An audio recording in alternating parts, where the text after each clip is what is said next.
તો આ ઝાડ છે અડમતિયાનું. આ ઝાડ તમે બિલકુલ નહીં જોયું. આ છે કડવા સાથે મીઠાશ.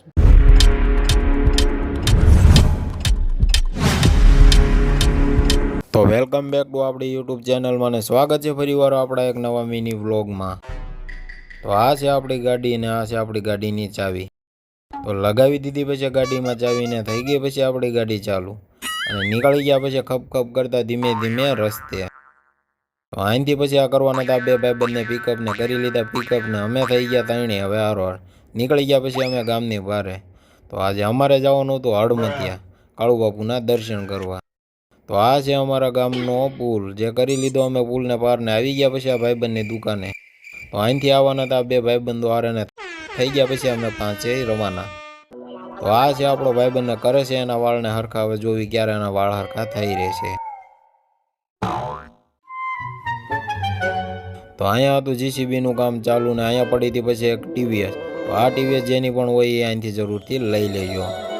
થઈ ગયા પછી આપણે અહીંયા રંગોળામાં એન્ટર. રંગોળાથી હવે જવાનું તો આપણે હળમતિયા સંત શ્રી કાળુ બાપુના આશ્રમ.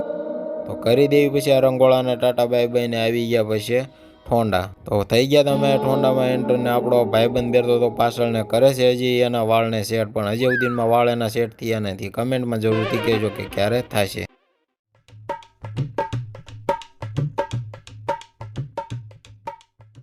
તો ફાઇનલી પછી અમારે અહીંયા થઈ ગઈ હતી હળમતિયામાં એન્ટ્રીને હવે જવાનું છે આપણે અહીંયા આશ્રમ તરફ. તો પહોંચી ગયા પછી આપણે અહીંયા સંત શ્રી કાળુ બાપુના આશ્રમે.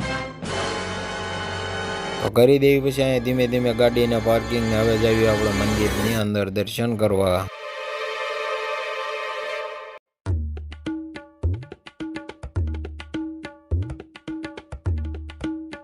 તો આવી ગયા પછી અહીંયા મંદિરની અંદર દર્શન કરવાના હવે કરી લેવી કાળુ બાપુના દર્શન.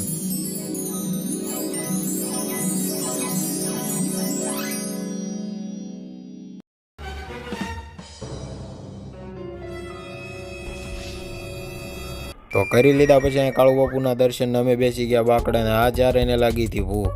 પછી હવે આને લઈ જવાના હતા આપણે જમવા. તો બેસાડી દીધા આ બધાને જમવાના. આવી ગયો આપણો ભાઈ. તો એની ડીશમાં જોઈએ તો આ આખી ભરીને આવ્યો તો ડીશ. ભલે શરીર રહ્યું હાવ હલપાખડું, બાકી ખાવા જોશે. ખાઈ લીધું ને પછી આ બધાને ખબર નહોતી કે આ ડીશ જાતે ધોવી પડશે, કારણ કે પછી આ બધા બેસી ગયા અહીંયા ડીશ ધોવા. ડીશ ધોઈને એવી ચમકાવી દીધી કે જેમ કે એના મોઢા અમે રાખ્યું હોય તો એ ડીશમાં એના મોઢા પણ ચમકે.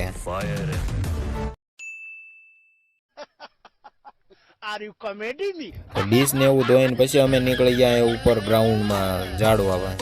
જમીન પછી અમે પાંચે આવી ગયા ઉપર ગ્રાઉન્ડમાં. તો અહીંયા હતા બધા વૃક્ષ ને. હવે તમને મારા મિત્રો એક વૃક્ષ એવું બતાવું છે. હજી સુધીમાં તમે હળમતિયા આવ્યા છો પણ આ ઝાડને તમે બિલકુલ નહીં જોયું, ગેરંટી સાથે કહી દઉં. તો આ છે પીપળો અને લીમડો.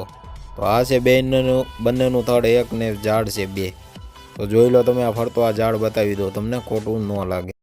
તો આ છે પીપળો અને લીમડો કે કડવા સાથે મીઠાશ. જોઈ લો તમે. આ તો હળમતિયા તમે અનેક વાર આવ્યા છો પણ આ વૃક્ષને તમે બિલકુલ નહીં જોયું એ ગેરંટી સાથે કહી દો. તો કહે છે ને બધા કે સંતનો સ્વભાવ પણ એવો જ હોય છે જ્યાં મીઠા સાથે કડવાને પણ સાથે રાખે. તો જોઈ લો આવા સંતની જગ્યામાં તે આવા વૃક્ષ જોવા તમને મળે છે, જે છે પીપળો અને લીમડો કડવા સાથે મીઠાશ. તો આ ઉપર આપણે ગ્રાઉન્ડ છે ને ત્યાં આવેલું છે ઝાડનું ગાર્ડન છે ને ત્યાં.